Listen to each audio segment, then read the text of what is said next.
바둑판을 만들 때 가장 비싼 나무인 비자나무로 만든다고 합니다. 이 바둑판은 하나로 2억 원, 약 미국 달러로는 20만 불 정도 하는 가격까지 나간다고 하는데요. 비자나무로 바둑판을 만들 때 나무를 잘라서 물에 넣어 두는데 상처가 없는 나무는 바둑판에서 1등급의 나무라고 매겨져서 팔린다고 합니다. 하지만 그 나무에 물 안에 넣어둔 나무 중에 갈라진 나무들이 있습니다. 그 갈라진 나무 중에서 두 종류의 등급으로 매겨지는데 그냥 갈라진 나무는 3등급, 하지만 갈라졌다가 스스로 붙는 나무들이 있는데 그 갈라져서 스스로 상처가 회복된 나무를 특급 바둑판이 되어진다고 말하고 있습니다. 오히려 이 특급 바둑판은 탄성이 좋아서 바둑돌로 이렇게 뚝 둘 때마다 상처가 입어도 금방 상태가 원래대로 되돌아오기 때문에 원상 회복 능력이 좋아 특급 바둑판이 되어진다라고 말하고 있습니다. 이것을 가리켜서 회복 탄력성이라고 이야기합니다.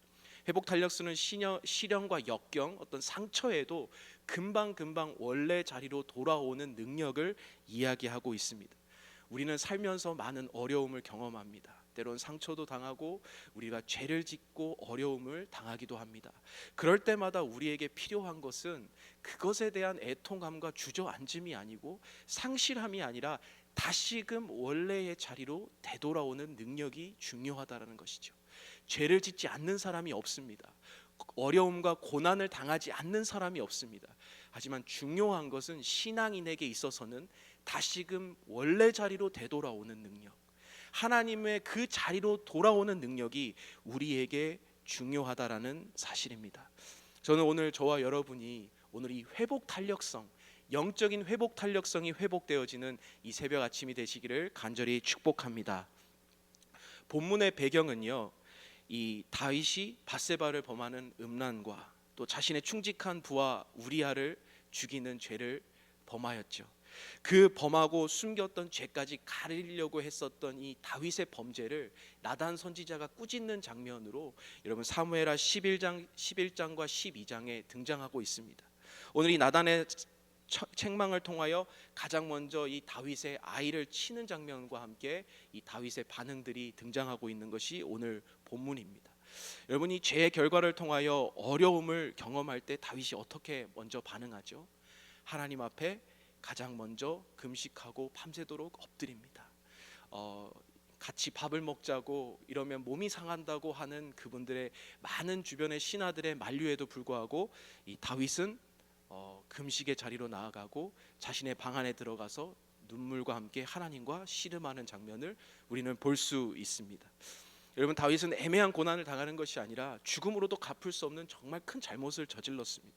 이것을 우리가 포장을 하는 것은 아니지만 이 다윗은 본인의 잘못을 했을 때에 아무런 변명이나 설명 없이 하나님 앞에 나아가서 엎드리는 장면을 우리는 이 본문의 말씀을 통하여 보게 되는 겁니다.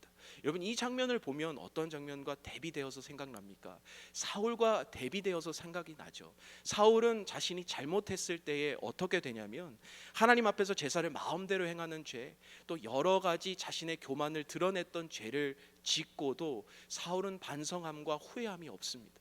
오히려 자신의 주장을 내세우고 자신이 이렇게 할 수밖에 없었다라는 것을 하나님 앞에 설명하고 선지자 앞에서 설명하는 그의 모습이 보여집니다. 반면에 다윗은 어떻게 합니까?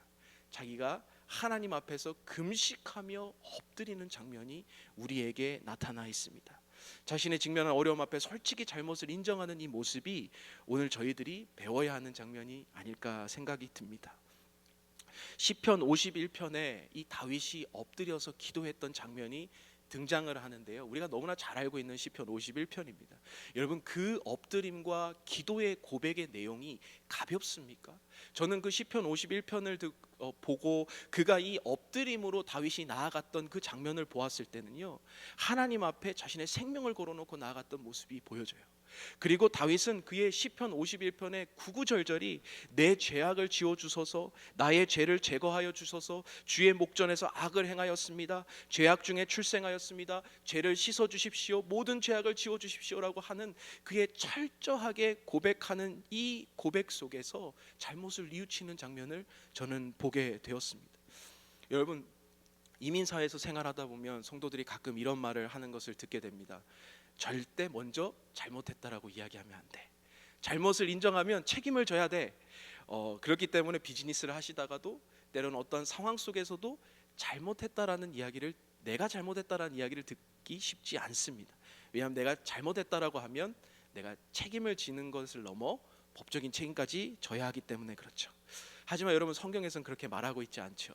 성경에서는 내가 잘못했다는 것을 인정하고 고백할 때 하나님께서 용서하는 은혜가 있다라는 것이고, 새로운 그 잘못을 딛고 새로운 시대를 열어가시는 하나님의 역사를 바라보게 되어집니다. 여러분, 다윗은요, 한 나라의 왕이었어요.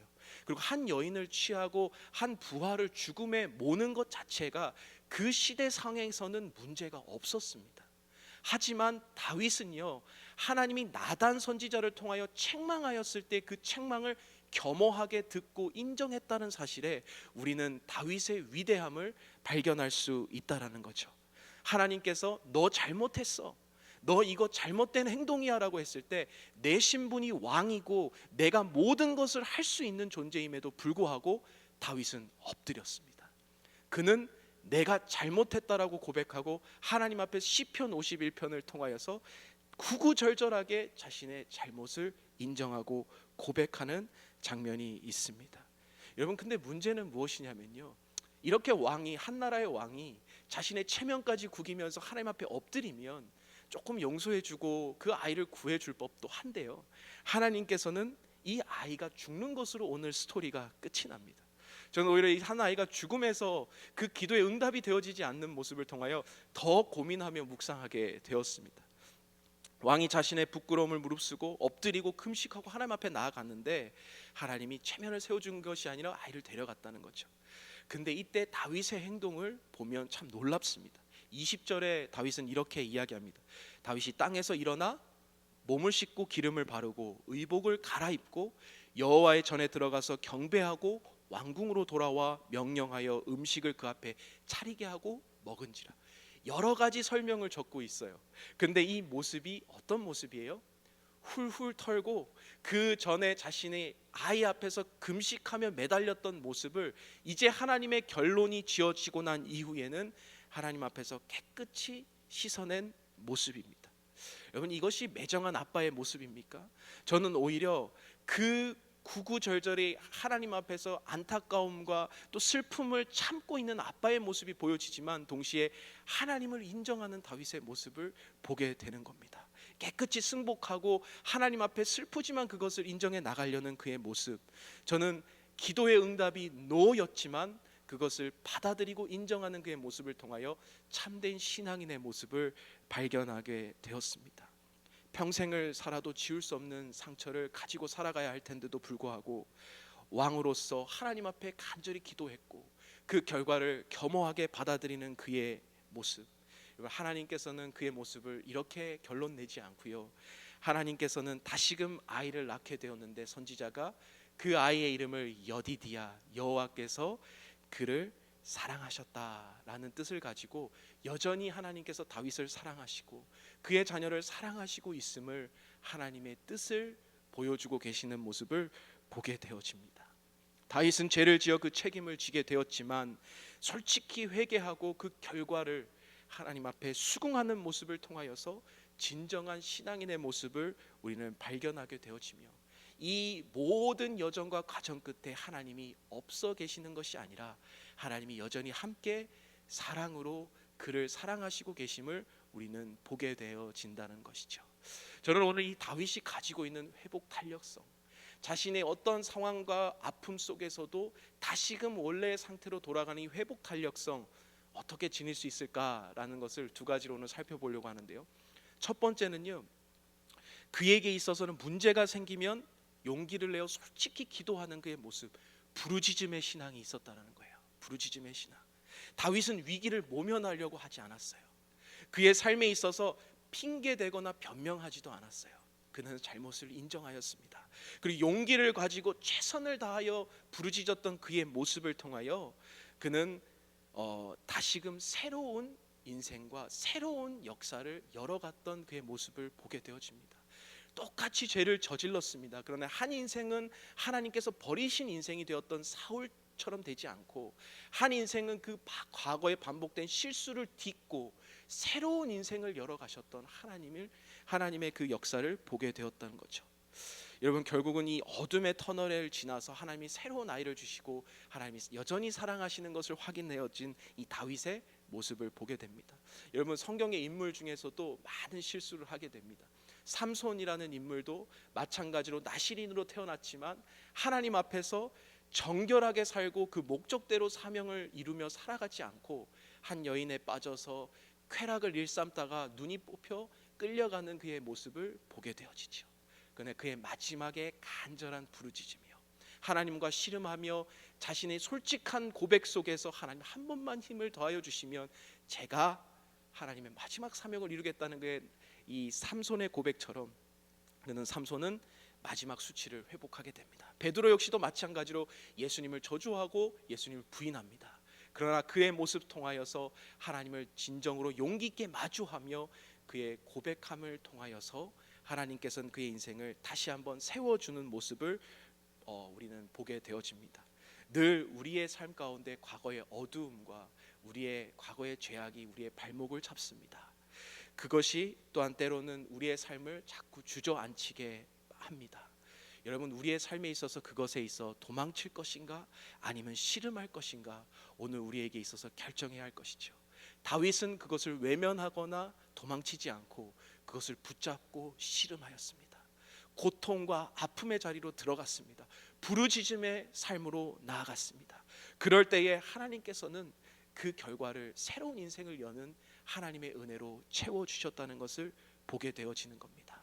모든 씨름하는, 문제를 잡고 씨름하고 죄를 잡고 씨름하는 순간이 모두 행복하고 정말 평안한 순간들이 아닙니다. 고통스럽습니다. 하지만 그 고통의 결과는 하나님의 새로운 역사와 기적을 바라볼 수 있게 된다는 것이죠.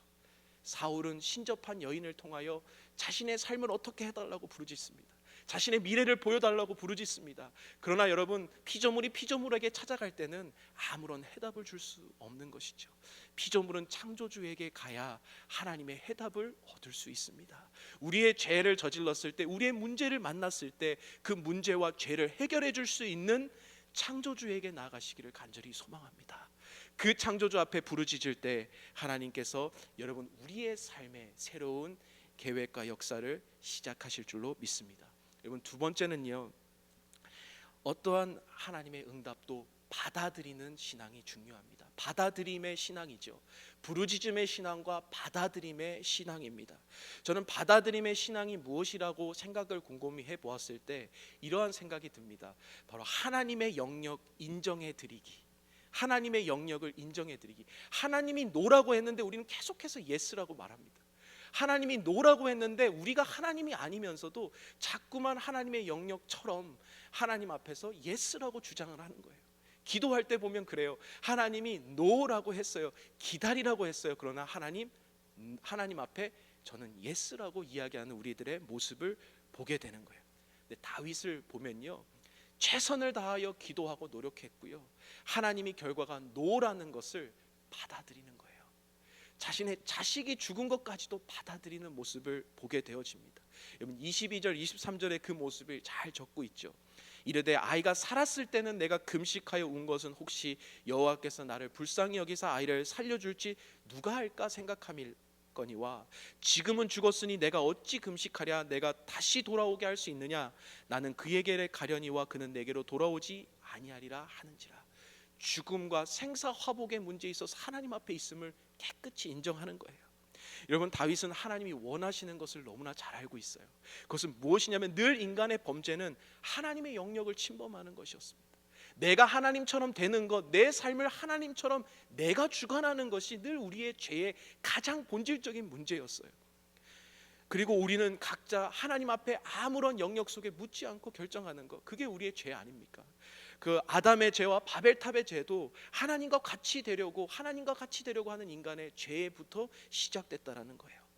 사울도 자신이 하나님의 영역에서 내가 결정하고 제사장의 역할을 내가 하겠다라고 위해서 결정된 거죠. 다윗도 지금 잘못된 것이 간음의 정도와 살인을 했다라는 그것에 그치는 것이 아니라 내가 하나님이 되어 판단하여, 내가 하나님이 돼서 내가 취하고 싶은 걸 취하고, 내가 하나님이 되어서 죽일 것을 죽였던 본인의 그 잘못을 회개했던 거예요. 그래서 하나님이 노라고 했었을 때 지금 기꺼이 하나님의 영역을 인정해 드리는 모습을 보게 되었다는 것입니다.